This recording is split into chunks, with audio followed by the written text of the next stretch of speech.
So My Hero Academia 137 really just changed everything for the future of not only Hero Society, but this world in general. If we rewind back to when All Might retired, essentially Hero Society came close to crumbling then, and really it highlighted Stain's mindset of what a true hero was, all things considered. And when you look at the fact that it took so long to get Endeavor to a point where he finally was accepted and was regarded as #1, only for it to quickly crash and burn, really, Hero Society, there wasn't much left. Most of the heroes upped and quit when the money and the fame were no longer around, and the ones who chose to stay and fight are regarded as more or less disposable and are being thrown away by the people they're trying to protect. But with Ochako in this episode, she brings everyone together in a way, that speech spitting pure facts and fire, that this isn't just the story of how Deku became the greatest hero, it's the story of how everyone became the greatest hero. Deku may be the one who's in the driver's seat and leading the charge, but we can't go back to a world where one person is regarded as the savior. It has to be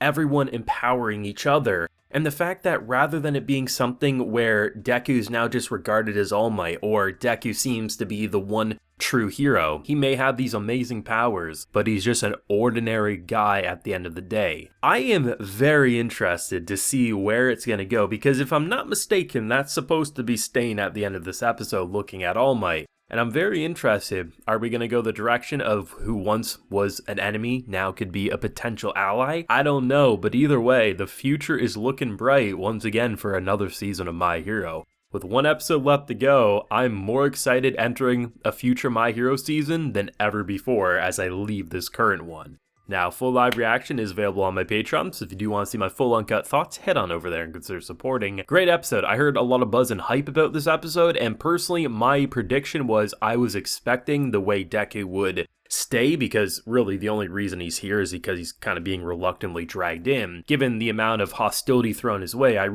he wasn't there to begin with coming in, having all that hostility thrown at him. What's going to keep the boy there? I honestly figured they're going to have to put those walls to a good test, and his friends in general were going to prove that they can defend, and it's not going to be dangerous for him to be there because they can all work together. I mean, they were really hammering it in how good this defense system is. They literally have like underground cities built, and they're saying, oh, Decay can't touch this. And I'm like, okay, well, that's going to get put to a test real quick. And instead, they went with an episode that's pure dialogue, that's pure emotion. Calling back to the early days of My Hero, I think it was from when Deku was fighting Muscular for the first time and he had to save that boy. Having that callback, having his most recent person that he saved, the girl who is basically almost ready to get killed because obviously with how she looks and everything. The fact that this was such a powerful episode, not because someone attacked anyone, but because it was pure emotion. You understand civilians, you understand people in general, how they can get to this point. Some of them definitely wanted to smack upside the head, and I have to admit, they're better people than me because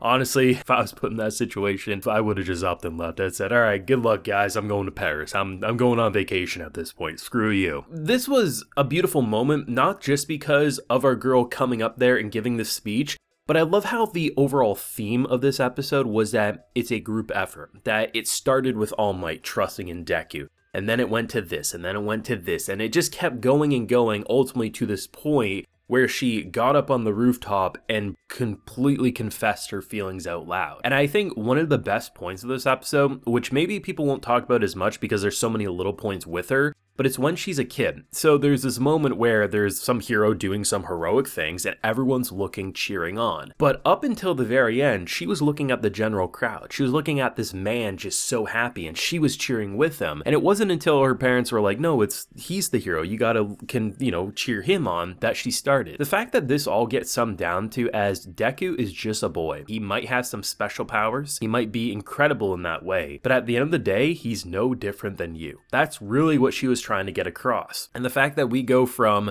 so many of these people who are ready to rip his throat out to the final moment, seeing one of the biggest critics in the crowd holding his umbrella over the frail and fragile Deku.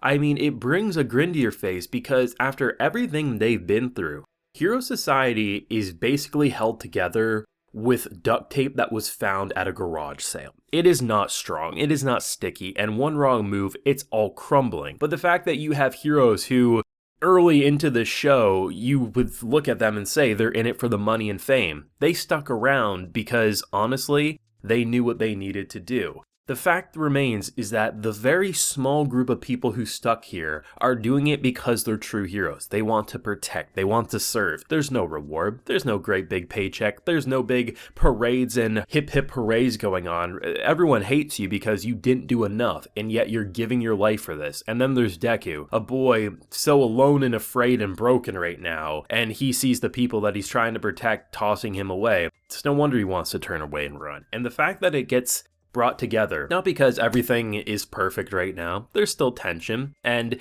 yes, Deku said he's going to bring it all together, which objectively could be true. It's going to come back to a peaceful point in society, just maybe different than what they originally used to see. But the fact that when Hero Society rebounds, if it can rebound, rather than it just being a symbol of peace, that Deku's the symbol of peace, and that Deku's the #1 hero, maybe there will be rankings, maybe there will be people who still pick their favorite heroes, but the difference is that we're currently empowering society as equals, that the heroes can't do it without you. And you can't do it without the heroes, right? And the fact that it all comes down to, rather than putting people on this pedestal of they're better than us, no, these are just the people willing to give their lives. And yes, sometimes they're more suited to it than others given their powers, but we all have a role to play. And I think that's what makes this new situation in My Hero so interesting, because if we rewind back to, when was it? I think it was season 2 when Stain was introduced. There was a lot of truth to what the boy said, but at the end of the day, there was also a lot of, you kind of felt like he was a little too crazy. Maybe he was just ahead of his time, all things considered, but there was good and bad to what he would do and say. But now we're seeing it all kind of come to this point, and you have to wonder,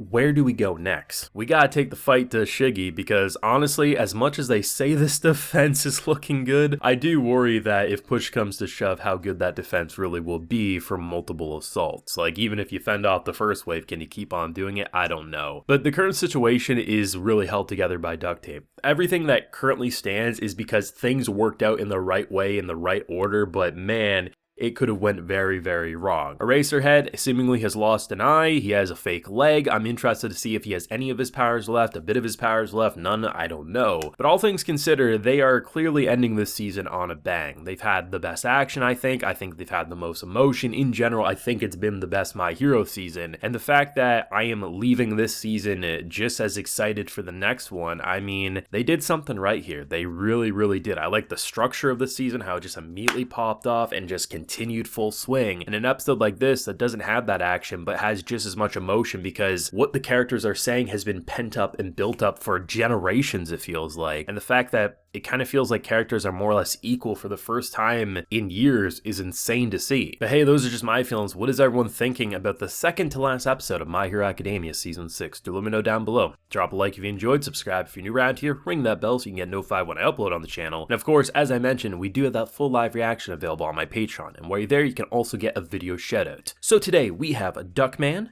Patrick Harris, Gareth Green, and James Wright. So I appreciate the support, everyone. Please take care and have a good one.